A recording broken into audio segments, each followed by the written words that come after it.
इतने दिल से, इतनी गर्मजोशी से स्वागत किया। मेरा 1 किलो खून बढ़ गया। बहुत बहुत शुक्रिया।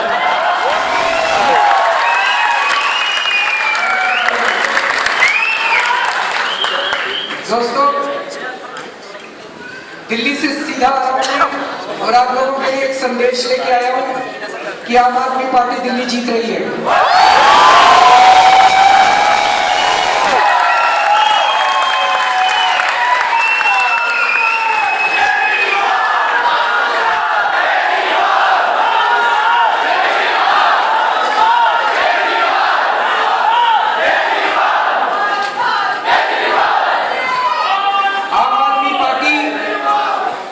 दिल्ली जीत रही है, भारी बहुमत से जीत रही है और उसका एक आप लोगों को नमूना कल देखने को मिला।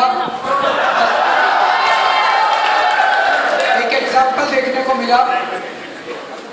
कल भारतीय जनता पार्टी की रैली थी रामलीला मैदान में। उन्होंने 1 लाख लोगों का टारगेट रखा था और मीडिया वाले बता रहे हैं कि 30,000 लोगों से भी कम लोग वहां पे पहुंचे। मीडिया वालों ने बताया कि 2,500 बसें वहां पे लगाई गई पूरे दिल्ली के अंदर लोगों को लाने के लिए। तो 2,500 बसों में 6 लोग आए, 30,000 लोग आए। इसका मतलब एक बस में ऑन एन एवरेज 12 लोग आए थे।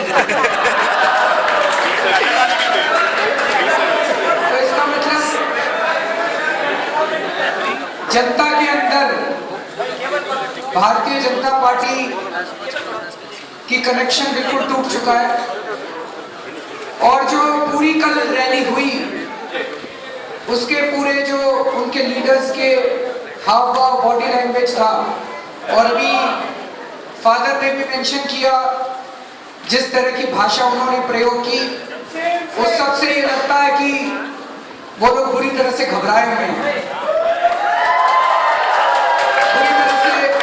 नर्वस है वो लोग। उन्होंने कल मुझे भगोड़ा बोला, उन्होंने मुझे नक्सलवादी बोला, उन्होंने कहा कि केजरीवाल को जंगल भेज दो, उन्होंने धरने वाला बोला। लेकिन हम इस किस्म की राजनीति नहीं करते। हम एक दूसरे के ऊपर गाली गलौज की, नेम कॉलिंग की, भला बुरा कहने की राजनीति नहीं करते। हम मुद्दों की राजनीति करते हैं।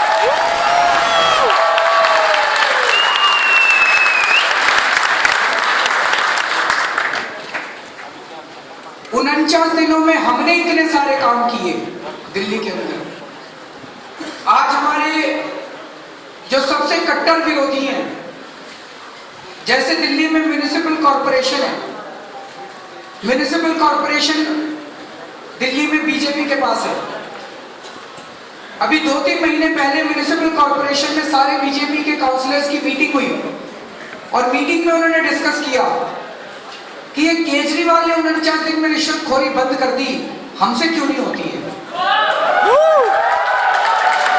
तो बीजेपी वाले भी मानते हैं कि काम तो हमने अच्छा किया। कल आप लोगों ने उनके सबके अगर भाषण सुने हो तो 2-3 चीजें उनके भाषणों में निकल के आई। एक तो ये निकल के आया कि किसी भी लीडर ने हमारे 49 दिन के किसी भी काम का क्रिटिसाइज नहीं किया।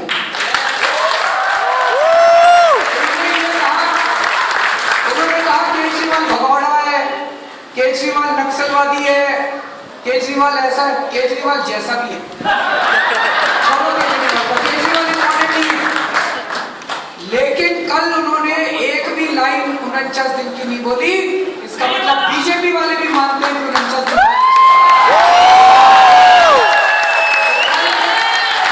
बीजेपी की टॉप लीडरशिप से आम आदमी पार्टी की 49 दिन की सरकार को सर्टिफिकेट मिला है। जनता तो कहती है 49 दिन बहुत अच्छे थे, दिल्ली की जनता कहती है रामराज आ गया था, लेकिन अब बीजेपी वाले की टॉप लीडरशिप भी मानती है कि 49 दिन बहुत अच्छे थे, कुछ कमी नहीं निकाल पाएंगे। दूसरी चीज, उन्होंने अपनी 7 महीने की अचीवमेंट्स बताई कल। तो अचीवमेंट पूरा भाषण मैंने अच्छे से सुना। पूरे भाषण में वो एक ही अचीवमेंट बता पाए कि उन्होंने बैंक अकाउंट खुलवाए हैं। 19.5 लाख बैंक अकाउंट खुलवाए हैं जिसमें पैसा नहीं है गरीब आदमी। तो बिना पैसे के बैंक अकाउंट खुलवाने से हमने 49 दिन में इतने काम किए, वो 7 महीने में कुछ भी नहीं कर पाए। यही प्रश्न आज सब लोग पूछ रहे हैं कि भाषण से पेट नहीं भरता। पेट भरने के लिए गवर्नेंस चाहिए, पेट भरने के लिए रोटी चाहिए, पेट भरने के लिए सब्जी चाहिए, और इतनी ज्यादा महंगाई हो गई कि एक आम आदमी आज पिसता जा रहा है। तो दोस्तों, ये सारी बातें जनता देख रही है। आज हम लोग, मैं दिल्ली से चल के बैंगलोर क्यों आया? मैं बैंगलोर आज फंड रेजिंग के लिए आया हूं। फंड रेजिंग करने की क्या जरूरत पड़ी? दिल्ली में आज जनता के अंदर ये तो है कि आम आदमी पार्टी की सरकार बन रही है, तो आजकल मेरे पास कुछ ठेकेदारों ने आना चालू किया। एक ठेकेदार आया, बोला अरविंद जी मुझे ब्लैकलिस्ट कर दिया है, अब आप मुख्यमंत्री बनेंगे, मेरा काम करवा देना, मैं पार्टी को इतने करोड़ रुपए दे दूंगा। मैंने कहा नहीं, एक भी पैसा आपसे नहीं लेंगे।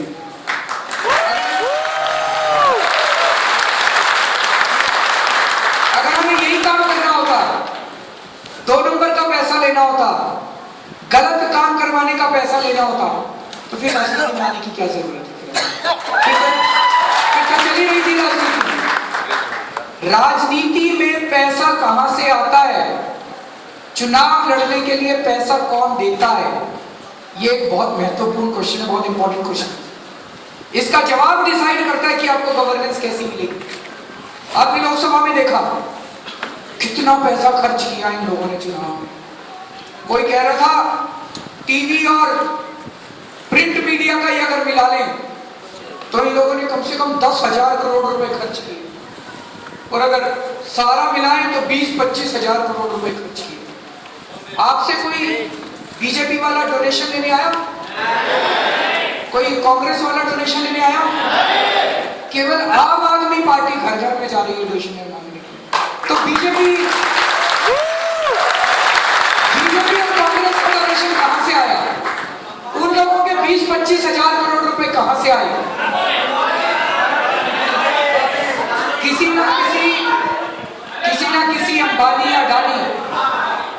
ना किसी अंबानी अडानी ने वो 20-25 हजार करोड़ रुपए दिए।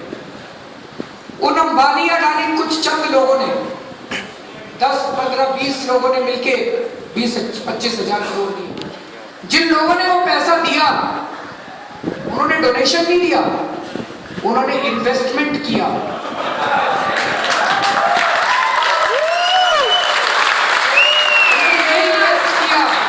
कि आज हम 20,000 करोड़ दे रहे हैं और ये 20,000 करोड़ 5 साल में 3 लाख करोड़ बन जाएगा। जैसे आप बैंक में एफडी कराते हो कि आज हम 1,000 रुपए की एफडी करा रहे हैं और ये 5 साल में 2,000 की बन जाएगी। उन्होंने इन्वेस्टमेंट किया कि 20,000 करोड़ दे रहे हैं और ये 5 साल में 3 लाख करोड़ बन जाएगा।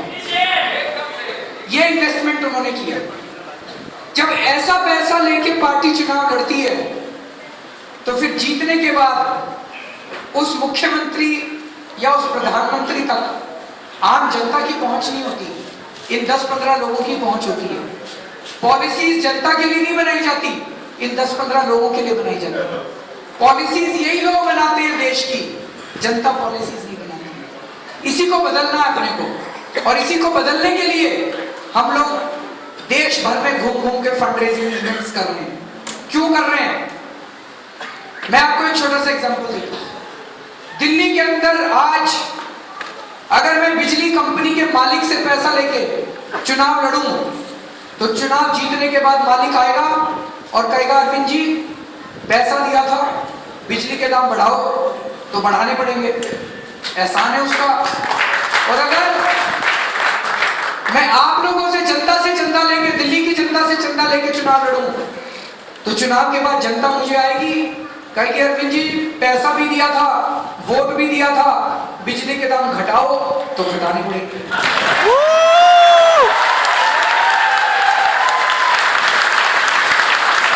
तो दिल्ली में बिजली के दाम घटेंगे कि बढ़ेंगे, ये इस पे डिपेंड करता है कि किससे चंदा लेके पैसा चुनाव लड़ा जाएगा, इसके ऊपर डिपेंड करता है। इसलिए हम ये फंड रेजिंग कर रहे हैं, इसलिए जनता से पैसा ले रहे हैं, इसलिए कोई भी एक आदमी ऐसा नहीं है जो आम आदमी पार्टी को इन्फ्लुएंस कर सके चुनाव के बाद, क्योंकि सारा नीट एंड क्लीन पैसा है, सारा साफ पैसा है।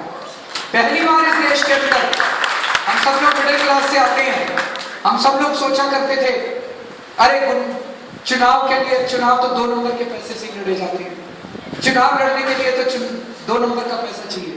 पिछली बार पहली बार ईमानदारी के पैसे से चुनाव लड़े थे और चुनाव जीत के दिखाए थे।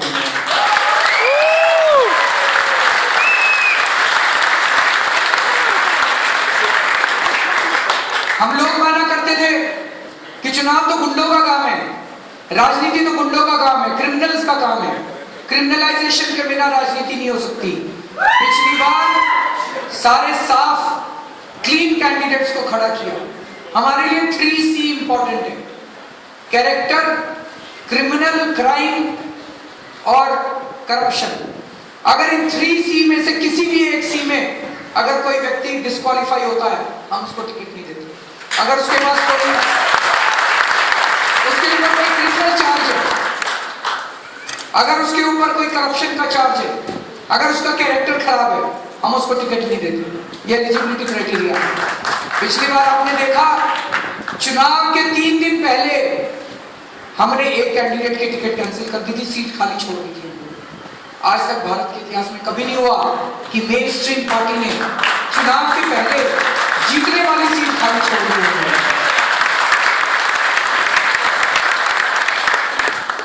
तो पिछली बार जो आम आदमी पार्टी चुनाव लड़ी और चुनाव जीती, इससे देश के अंदर एक नई उम्मीद पैदा हुई है कि राजनीति बदल सकती है और राजनीति ईमानदार पैसों से और ईमानदार कैंडिडेट से लड़ी जा सकती है।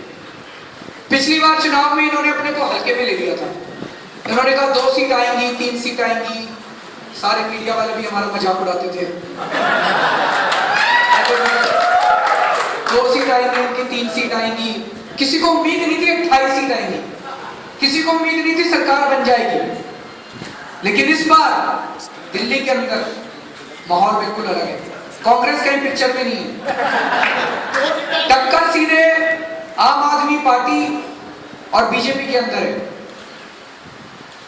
बीजेपी आज एक के बाद एक चुनाव लड़ती जा रही है, जीतती जा रही है।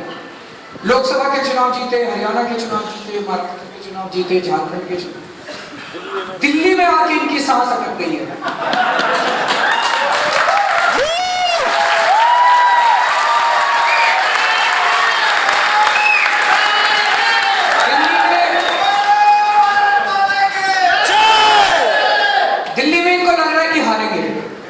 और टीवी चैनल वाले भी क्या, टीवी चैनल एक्चुअली 10 दिन पीछे चलते हैं। टीवी चैनल अभी 3 दिन पहले एक टीवी चैनल का ओपिनियन पोल आया था, जिसमें उन्होंने दोनों बीजेपी और आम आदमी पार्टी का वोट शेयर दोनों का 43% दिखाया था, बराबर दिखाया था। अभी कल भी एक टीवी चैनल का ओपिनियन पोल आने वाला है, उसके रिजल्ट पता है मुझे, वो भी बराबर दिखाने वाले हैं। लेकिन जैसा मैंने कहा, ये 10 दिन पीछे चलते हैं। आज की जो दिल्ली की सिचुएशन है, आम आदमी पार्टी कम से कम 5% आगे है भारतीय जनता पार्टी।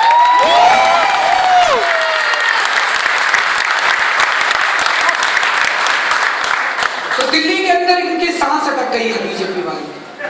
दिल्ली जीतने के लिए कुछ भी करेंगे, साम दाम दंड भेद मास्टर है, कुछ भी करेंगे। ये 1000 करोड़, 2000 करोड़, 3000 करोड़ इनके लिए तो चिल्लर है। तो अगर ये 3000 करोड़ खर्च करेंगे तो हमें भी 20-25 करोड़ तो चाहिए इन लोगों को भी चुनाव लड़ने के लिए।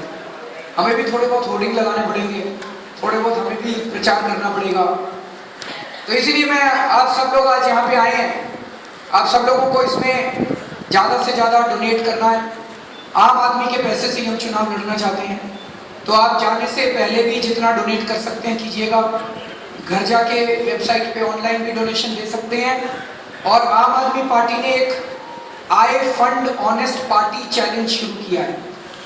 इसमें आप सब लोग ये चैलेंज लीजिए, इसमें आपको भी डोनेट करना होता है और एक हफ्ते में आपको अपने 10 दोस्तों से डोनेट करवाना होता है। कोई भी 10 दोस्त, रिश्तेदार, 10 लोगों से आप आप कमिट करते हैं कि आप 10 दोस्तों से डोनेट करवाएंगे, तो आप उनसे भी ज़्यादा से ज़्यादा पैसा डोनेट करवाइएगा। जैसे वो बड़ी बड़ी कंपनियां इन्वेस्टमेंट कर रही हैं, ऐसे ये आपका भी इन्वेस्टमेंट है, आपके फ्यूचर के अंदर, आपके बच्चों के फ्यूचर के अंदर।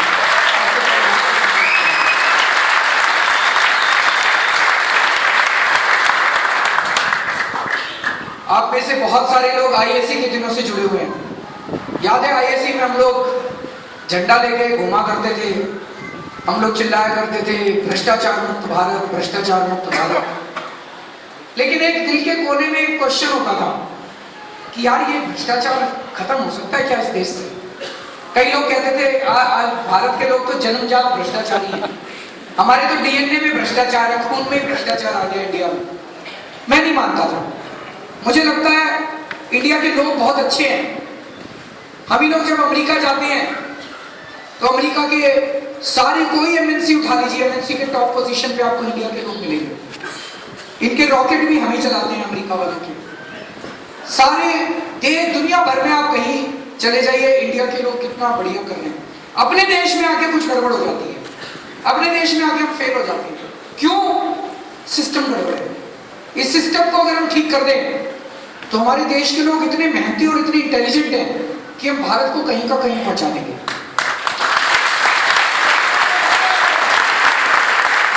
लेकिन एक मन में ये हमेशा अन्ना आंदोलन में रहता था कि यार ये भ्रष्टाचार दूर हो सकता है क्या भारत में?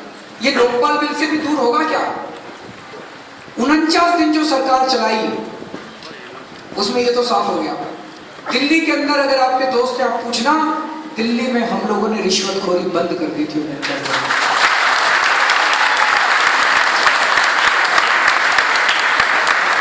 सरकारी डिपार्टमेंट्स में पैसे लेने बंद कर दिए थे, रिश्वतखोरी बंद हो गई थी दिल्ली में।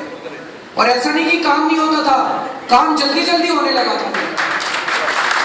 कई लोग मुझे कहते हैं अमित जी ये तो आपका डर था। हाँ डर था, हमारा डर था। इनका डर क्यों नहीं है? हमारा डर है। एडमिनिस्ट्रेशन तो डर से ही चलता है, कैरेट और स्टिक से चलता है। अगर अच्छा काम करेंगे इनाम देंगे। जैसे एक पुलिस वाला हमारे टाइम में शराब माफिया से लड़ता लड़ता शहीद हो गया, हमने उसके परिवार को 1 करोड़ रुपए का मुआवजा दिया।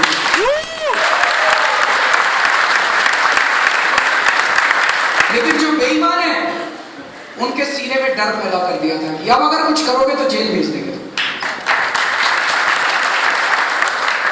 तो 49 दिन में हमने ये रिश्वतखोरी दिल्ली में बंद कर दी थी।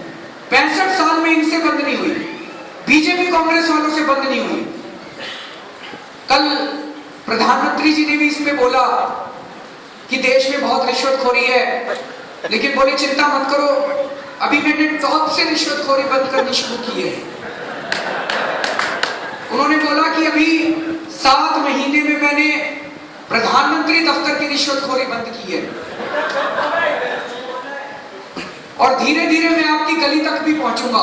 बोला था ना? तो मैं सोच रहा था अभी प्रधानमंत्री दफ्तर की रिश्वतखोरी बंद करने में 7 महीने लग गए, उसके बाद अब सेक्रेटरी लेवल आएगा, सेक्रेटरी लेवल में और 7 महीने लगेंगे, फिर एडिशनल सेक्रेटरी लेवल आएगा, फिर और 7 महीने लगेंगे, फिर जॉइंट सेक्रेटरी, फिर डिप्टी सेक्रेटरी, फिर अंडर सेक्रेटरी, फिर सेक्शन ऑफिसर, फिर अंडर यूडीसी, फिर एडीसी। मुझे लगता है आपका नंबर आने में तो भी उन्होंने शायद 20 साल का प्रोग्राम बना रखा है।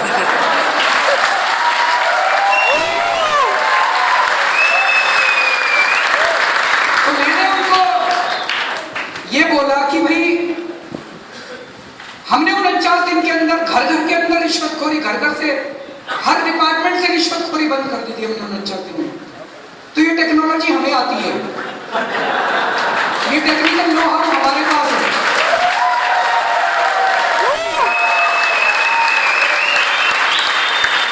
अगर आपको रिश्वतखोरी बंद करनी नहीं आ रही, आप हमें बुला लीजिए, हमें कोई दिक्कत नहीं, हम सिखा देंगे आपको। पार्टी बाजी नहीं करनी, बीजेपी वाले बुलाएंगे, हम उनको आके सिखा देंगे कि रिश्वतखोरी कैसे बंद करती है। भाई वो नहीं कर पाए इसका मतलब 2 ही रीजन हो सकते हैं, या तो उनको आता नहीं है या उनकी नीयत खराब है।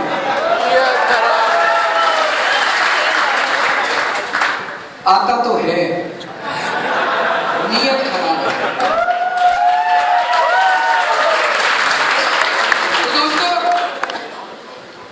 पिछली सरकार बनाने के पहले हम लोगों में बड़ा जोश था अपना आंदोलन के टाइम में, जुनून था, जोश था, रोमांटिसिज्म था, भ्रष्टाचार मुक्त भारत लेके रहना। कहते थे भ्रष्टाचार मुक्त हमारी मांग नहीं है, हमारी जिद है, हम भ्रष्टाचार मुक्त।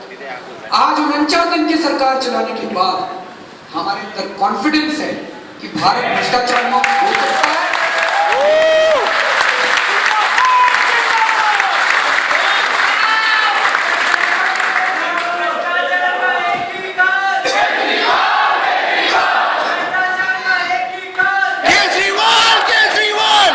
आज हमारे अंदर कॉन्फिडेंस है कि भ्रष्टाचार खत्म हो सकता है और 5 साल में हो सकता है। कई लोग कहते हैं ना, कई लोग मुझे आके कहते हैं अरविंद जी चिंता मत करो, लड़ाई लंबी है, तो एक मन में बैठ जाता है, मन दिल बैठ जाता है, यार कितनी लंबी लड़ाई है। मैं आपको बता दूं बहुत ज्यादा लंबी नहीं है, 5 साल की लड़ाई है। 5 साल के अंदर भारत को बदल सकते हैं। पहले दिल्ली को बदलेंगे, 5 साल में पहले दिल्ली को बदलेंगे, उसके बाद भारत को भी बदलेंगे, बेंगलोर को भी बदलेंगे।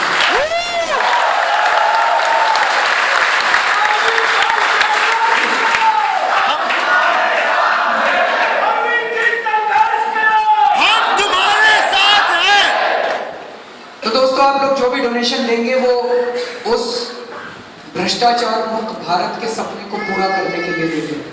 कई लोग आज मुझसे पूछ रहे थे, कुछ लोग, कि अरविंद जी दिल्ली का चुनाव लड़ रहे हो, कर्नाटक वाले उसमें डोनेशन क्यों? ये चुनाव दिल्ली का चुनाव नहीं है। पिछली बार जब दिल्ली जीते थे, पूरे देश के अंदर उम्मीद पैदा हो गई थी, सारा देश खड़ा हो गया था। हुआ था कि नहीं हुआ? कर्नाटका के लोग भी खड़े हो गए थे। तो दिल्ली में जीतेंगे तो दिल्ली दिल्ली नहीं बदलेगी, पूरे देश की राजनीति बदलेगी।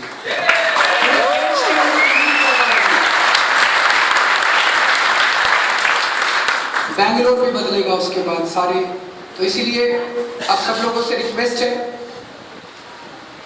कल उम्मीद है कि शायद चुनाव की घोषणा हो जाएगी, कल आपको डेट पता चल जाएगी। चुनाव के पहले जितनी ज्यादा से ज्यादा छुट्टियां ले सकते हैं, छुट्टी लेके आइएगा दिल्ली के चुनाव के लिए। और उसके बाद जितना ज्यादा से ज्यादा डोनेट कर सकते हैं आप डोनेट कीजिएगा, जो कुछ भी नहीं कर सकते। और सब लोग दुआ कीजिएगा, दुआ में बड़ी ताकत होती है।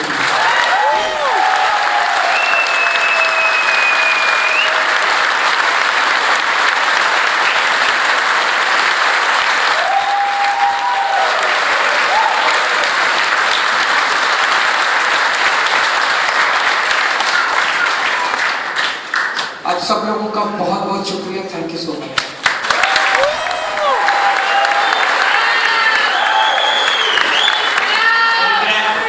ಕಾರ್ಯಕ್ರಮ ಇನ್ನೊಂದು 20-25 ನಿಮಿಷ ಇದೆ. ದಯವಿಟ್ಟು ಯಾರು ಮಧ್ಯದಲ್ಲಿ ಎದ್ದೋದಿಲ್ಲ, ಹಾಗೆ ಕೂತ್ಕೋಬೇಕು. Dear friends, we still have another half an hour of the event. Please don't disturb the audience and the program. ಈಗ ಸಂಕ್ಷಿಪ್ತವಾಗಿ ಅರವಿಂದ್ ಕೇಜ್ರಿವಾಲ್ ಅವರು ಹಿಂದಿಯಲ್ಲಿ ಮಾಡಿದ ಭಾಷಣದ ಕೆಲವು ಮುಖ್ಯಾಂಶಗಳನ್ನ ಹೇಳ್ತೀನಿ. ಆದ್ರೆ ಕೊನೆಯಲ್ಲಿ ಅವ್ರು ಏನ್ ಹೇಳಿದ್ರು ಅದನ್ನ ಮೊದಲಿಗೆ ಹೇಳ್ತೀನಿ. ದಯವಿಟ್ಟು